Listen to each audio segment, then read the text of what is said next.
தற்போதைய அண்மை தகவலை பார்த்துக் கொண்டிருக்கிறோம். ஞானசேகரன் குற்றவாளி என தீர்ப்பு வழங்கப்பட்டிருக்கும் நிலையில் இன்றைய தினம் தண்டனை விவரங்கள் வழங்கப்பட இருக்கிறது. இன்னும் சற்று நேரத்தில் ஞானசேகரனுக்கான தண்டனை விவரம் அறிவிக்கப்பட இருக்கக்கூடிய நிலையில் தற்போது அவர் நீதிமன்றம் அழைத்து வரப்பட்டிருக்கிறார். அந்த காட்சிகளை நாம் பார்த்துக் கொண்டிருக்கிறோம். பல்கலை மாணவி பாலியல் குற்றவாளி வழக்கில் ஞானசேகரன் குற்றவாளி என நீதிமன்றம் தீர்ப்பு வழங்கி இருக்கக்கூடிய நிலையில் தண்டனை விவரம் இன்றைய தினம் அறிவிக்கப்பட இருக்கிறது. விவரங்களை செய்தியாளர் முரளி வழங்க நாம் கேட்கலாம். முரளி, ஞானசேகரன் நீதிமன்றம் அழைத்து வரப்பட்டிருக்கக்கூடிய காட்சிகளை பார்த்துக்கிட்டு இருக்கிறோம். விவரங்கள். வணக்கம் ஷாம். அண்ணா பல்கலைக்கழகம் மாணவி விவகாரத்தில் இன்னும் சற்று நேரத்தில் ஞானசேகரனுக்கு தண்டனை விவரம் வழங்க இருக்கிறார்கள் நீதிமன்ற நீதிபதிகள். அதாவது கடந்த டிசம்பர் மாதம் 23ஆம் தேதி அண்ணா பல்கலைக்கழக மாணவி விவகாரத்தில் ஞானசேகரன் என்பவர் கைது செய்யப்பட்டு இவருக்காக சிறப்பு புலனாய்வு குழு, அதாவது 3 பெண் IPS அதிகாரிகள் தலைமையில் கொண்ட சிறப்பு புலனாய்வு குழுவானது விசாரணை மேற்கொண்டது. இந்த விசாரணையில் ஞானசேகரன் இந்த தவறுகள் செய்திருப்பது உறுதி செய்யப்பட்டது.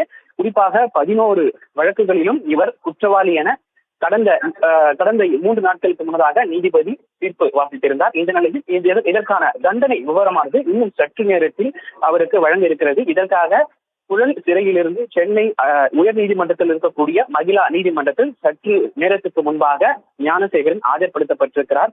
இன்னும் சிறிது நேரத்தில் நீதிபதி அதற்கான தண்டனை விவரங்களை வழங்க இருக்கிறார். ஏற்கனவே குறிப்பிட்டது போல ஞானசேகரன் மீது பல்வேறு வழக்குகள் நிலுவையில் இருக்கிறது.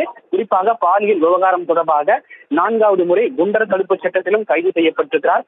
ஏற்கனவே திருட்டு வழக்குகளில் 3 குண்டர் தடுப்பு சட்டத்தில் கைது செய்யப்பட்ட ஞானசேகரன் பெண்கள் விஷயத்தில் 4வதாக குண்டர் தடுப்பு சட்டமும் பாயப்பட்டிருக்கிறது. இந்த நிலையில் 11 வழக்குகளும் அவர் குற்றவாளி என தீர்ப்பு வழங்கப்பட்டிருக்கிறது.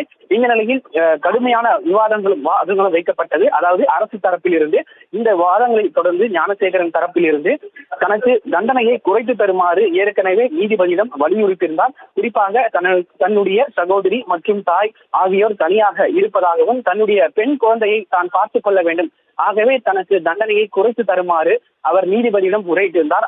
ஆனால் அரசு தரப்பிலிருந்து கடுமையான வாதங்கள் வைக்கப்பட்டது. இது போன்ற பெண் பிள்ளைகளை வைத்திருந்தால் இந்த செயலில் அவர் ஈடுபட்டிருக்க கூடாது, ஆகவே நிச்சயம் கடுமையான தண்டனை வழங்க வேண்டும் என அரசு தரப்பிலிருந்து விவாதங்கள் வைக்கப்பட்டது. இந்த நிலையில் இன்னும் சற்று நேரத்தில் அதற்கான தண்டனை விவரங்கள் பட்டியல் விடப்பட இருக்கிறது. குறிப்பாக இன்னும் சற்று நேரத்தில் தண்டனை விவரங்களை நீதிபதி வாசிக்க இருக்கிறார். மேலும் எத்தனை ஆயுள் தண்டனை வழங்க இருக்கிறது என்பது தொடர்பான இன்னும் சற்று நேரத்தில் விவரமாக நீதிபதி வழங்க இருக்கிறார். சார்,